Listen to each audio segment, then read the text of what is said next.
Olá, bem-vindo ao Projeto Gabaritar. E nesse vídeo vamos trabalhar com a com a disciplina de toxicologia no assunto relacionado à toxicologia social, ou seja, quais são aquelas drogas de abuso que geralmente provocam desalinho na sociedade e que são prejudiciais ao sistema nervoso central, principalmente.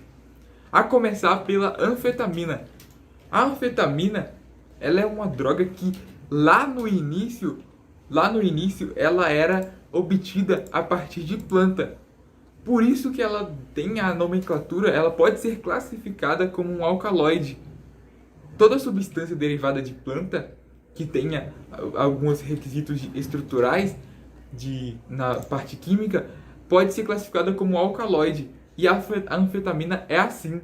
Entretanto, com o passar do tempo e o desenvolvimento da ciência, ela foi conseguindo ser produzida em laboratório. Dessa forma, ela pode ser classificada como sintética. Algumas delas, as mais atuais, são classificadas como sintéticas. Mas, afinal, quais são as substâncias que têm o grupo anfetamínico? Ou seja, o que é comum entre as substâncias que eu posso chamar de anfetamina? Eu digo a vocês que é um grupo fenil e a etilamina, que seria uma amina ligada a dois carbonos.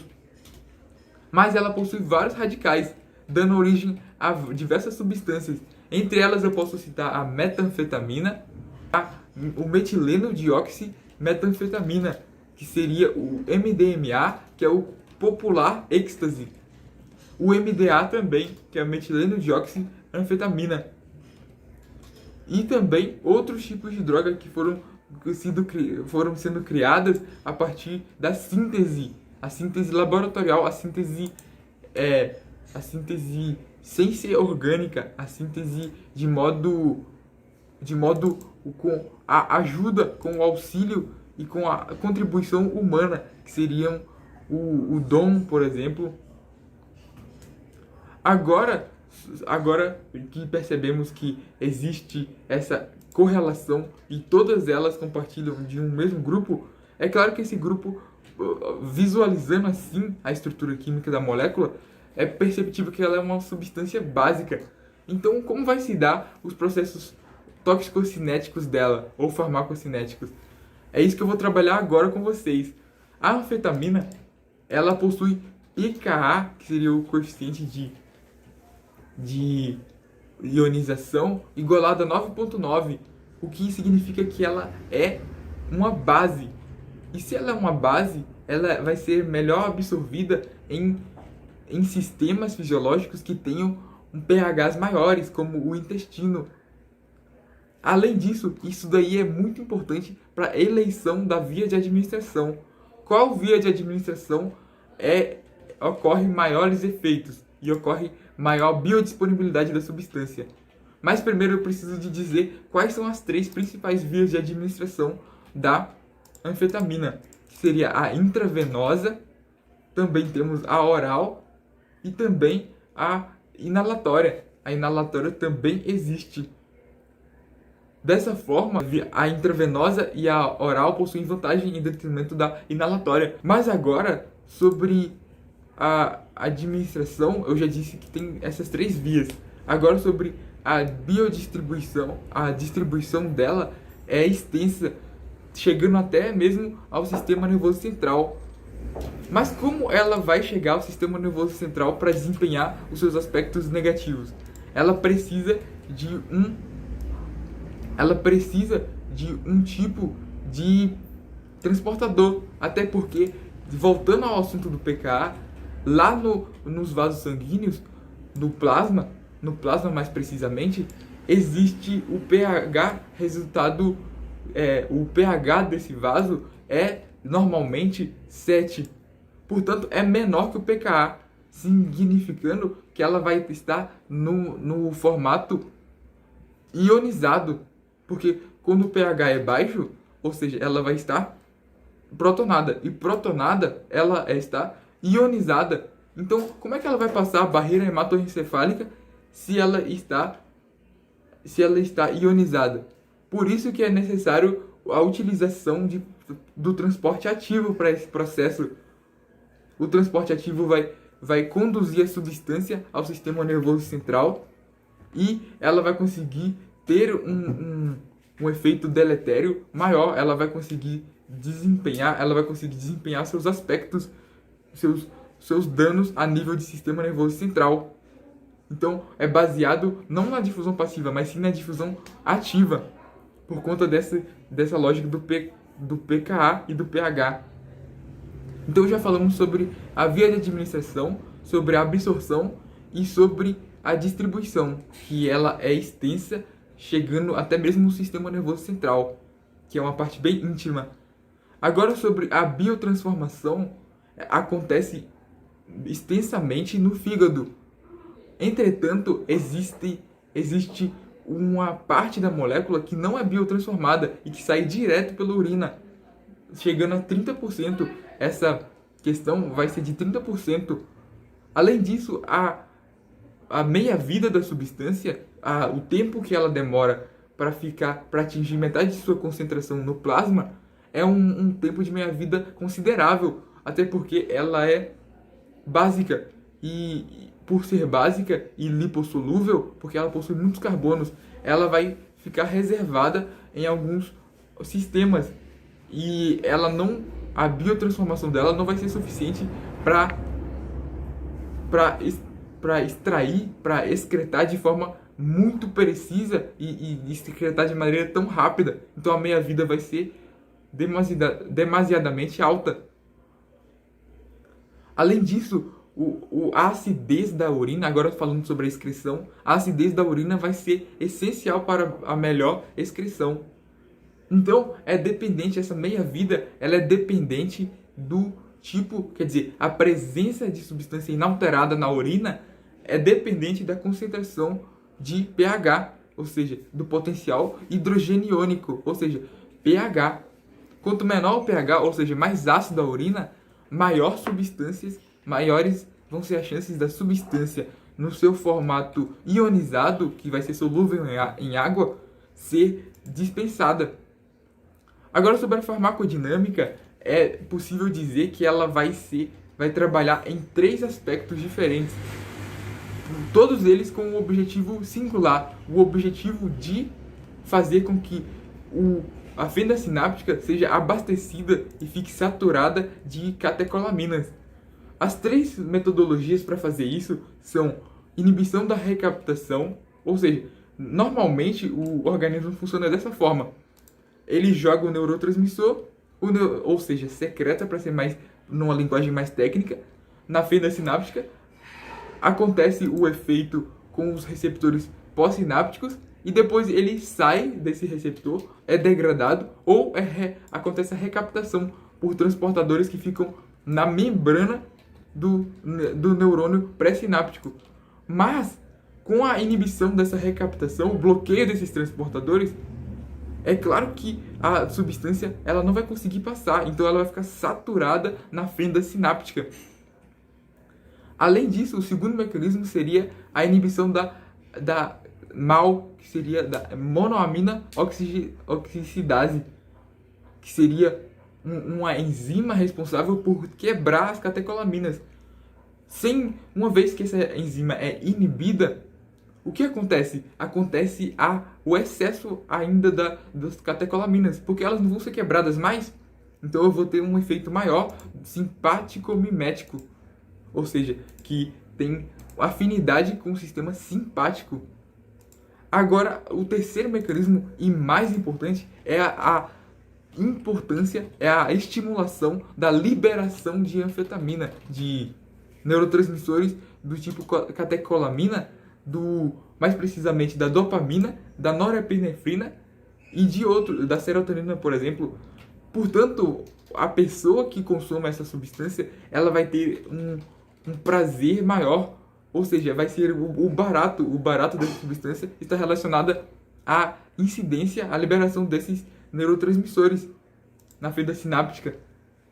O que acontece que a pessoa vai desenvolver dependência, por conta do estímulo do sistema de recuperação. O sistema de recompensa vai ser trabalhado, vai ser alterado e a pessoa vai ficar dependente de droga, dessa droga.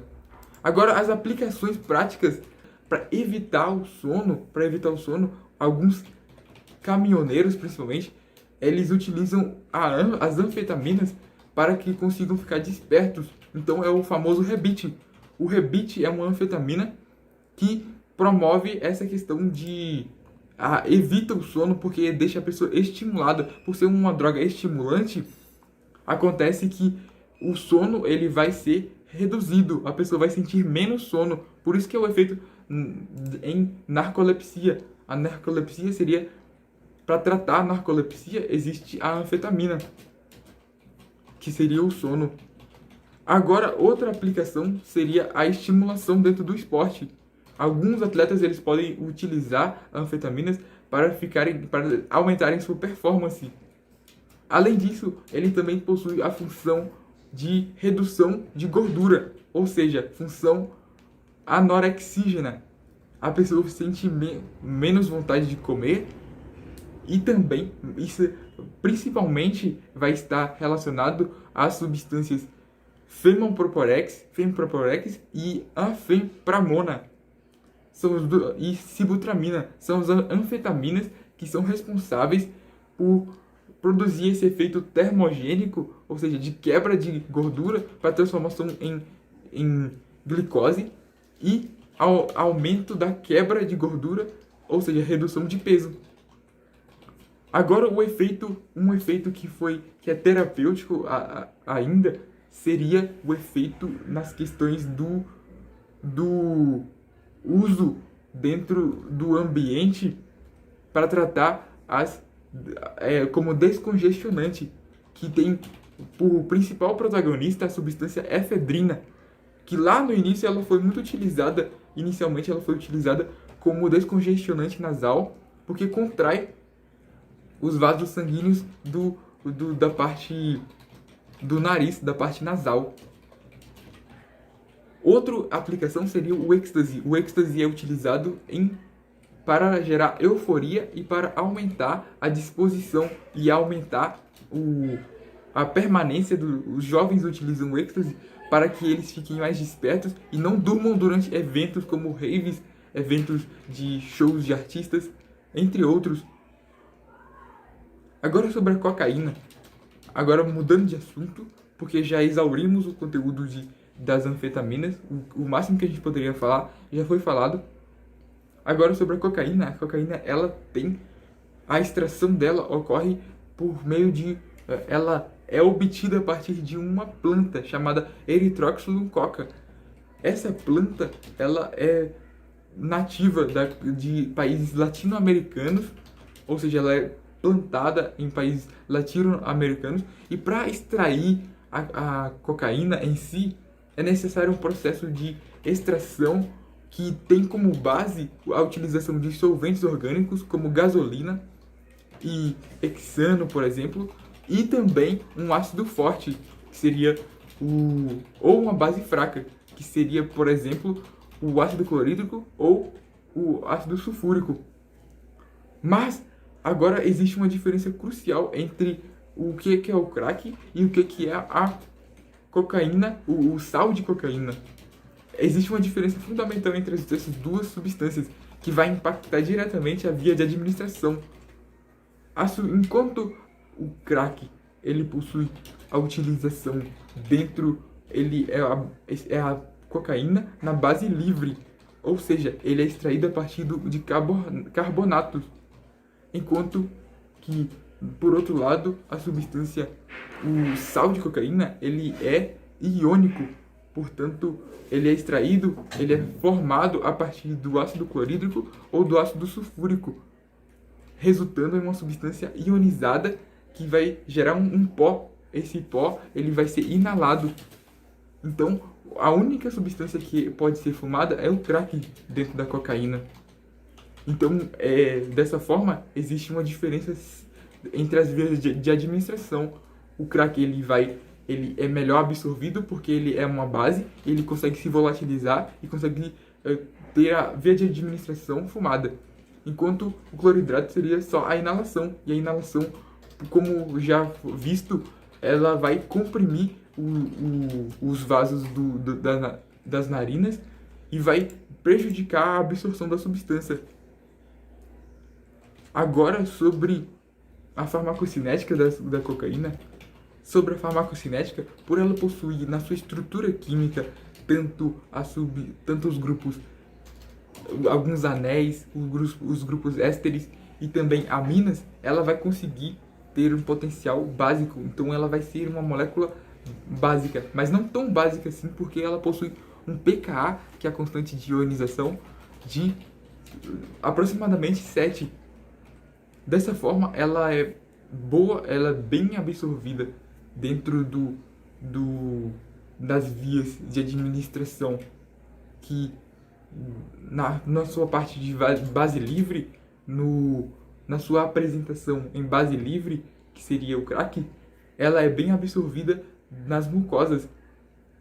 Então, mas aí na parte da administração via oral, por exemplo, ela vai ter uma dificuldade maior de ser absorvida, porque ela vai ser absorvida no intestino delgado, mas o grau de ionização dela não favorece muito essa absorção. Então os efeitos vão ser menores. Então o maior efeito que vai existir vai ser na parte de base livre, na parte fumada. Os efeitos eles são provocados, eles são originados em tempo rápido. Além disso, existe a parte ionizada dela. Ele consegue ser, por conta dessa questão de existir a possibilidade de existir uma ionização dessa substância, a facilidade de ionização dessa substância, porque ela vai, principalmente em pH do estomacal, ela vai conseguir ser melhor excretada, ela vai ser excretada mais rapidamente, porque ela não é tão lipossolúvel assim. Então, a meia-vida dela vai ser menor que das anfetaminas, por exemplo. Agora, sobre a farmacodinâmica dela, ou toxicodinâmica, ela vai poder ter aspectos similares à da anfetamina, mas vai ter algumas diferenças, principalmente porque ela não vai estimular a liberação de catecolaminas, mas sim somente a recaptação. A recaptação vai ser inibida. A inibição da recaptação vai aumentar o fluxo, a intensidade e a saturação de catecolaminas. Então os efeitos que eu disse para a anfetamina também vão estar presentes dessa vez, como por exemplo taquicardia, hipertermia, também vamos ter midríase, euforia, entre outros efeitos, estimulação, agressividade também, entre outros efeitos, contração, hiperglicemia também é outro efeito relacionado. Mas agora um aspecto principal sobre a cocaína seria a planta. Ela foi, já dissemos como ela é extraída, que é feita através de combustíveis.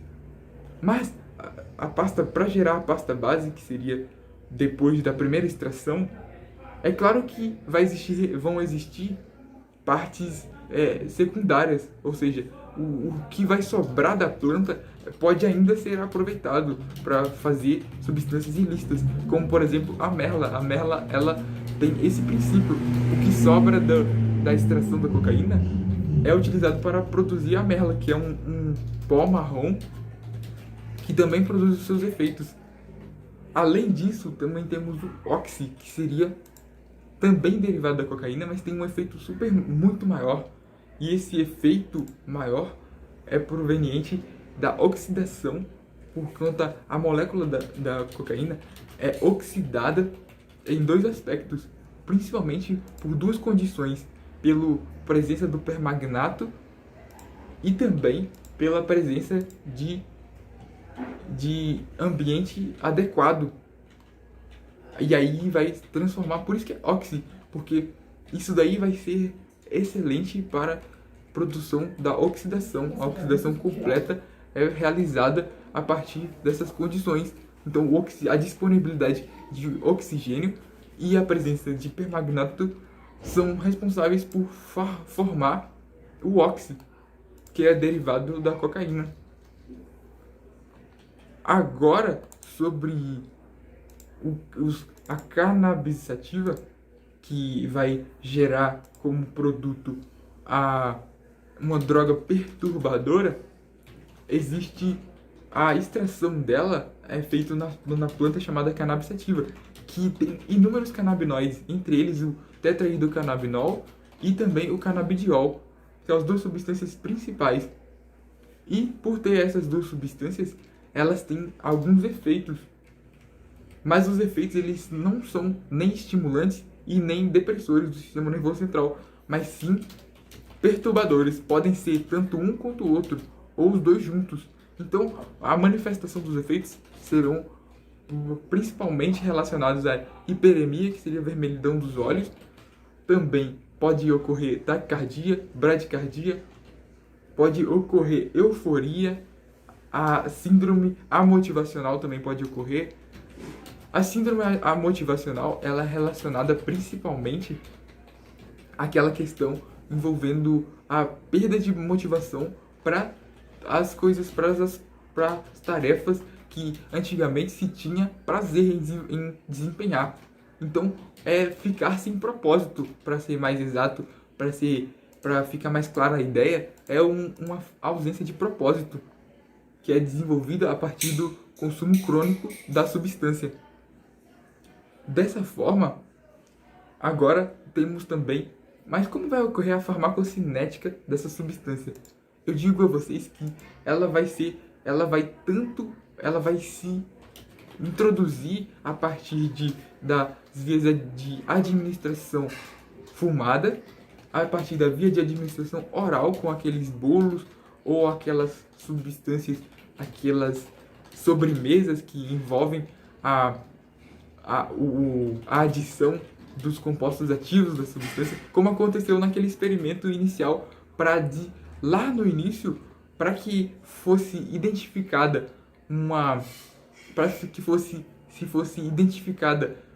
qual é o efeito da substância em questão dentro do organismo. Uma pessoa colocou o princípio ativo tetrahidrocannabinol dentro de um bolo e ofereceu para as pessoas, para seus amigos, em uma festa.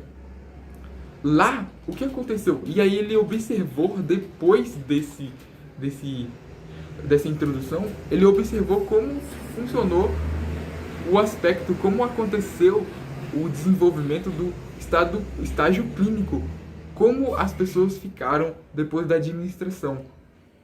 É claro que algumas ficaram eufóricas, outras ficaram deprimidas, outras ficaram também com desconfortos, com hiperemia, entre outros fatores. Então ele concluiu que houve uma perturbação. Logo, a farmacocinética dessa substância ela vai tanto ser desempenhada entre receptores canabinoides do sistema endocannabinoide, tanto os receptores CB1 como CB2, e eles se localizam em regiões diferentes, chegando a estar presentes no sistema imunológico, ao longo do sistema imunológico, como também ao longo do sistema nervoso central. A substância psicoativa é o THC e não o canabidiol, mas ambas as substâncias elas têm um potencial antiemético, também possuem o potencial de analgesia, o potencial antitumoral e também anticonvulsivante. São as quatro finalidades terapêuticas. Mas o THC, o tetrahidrocannabinol, possui algo a mais, que seria a estimulação e a possibilidade de desenvolver na pessoa em questão o desenvolvimento de quadros clínicos psicoestimulantes, de comprometimentos psíquicos, que seria degradação nervos, degradação dos neurônios. Também pode ocorrer a questão de estimulação.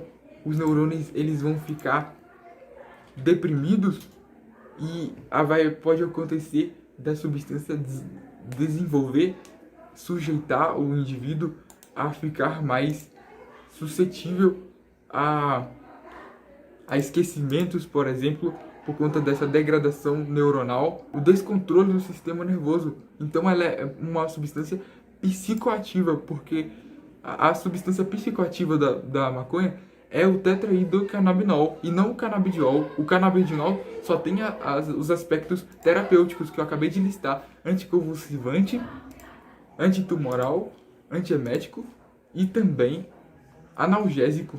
São os 4 fatores.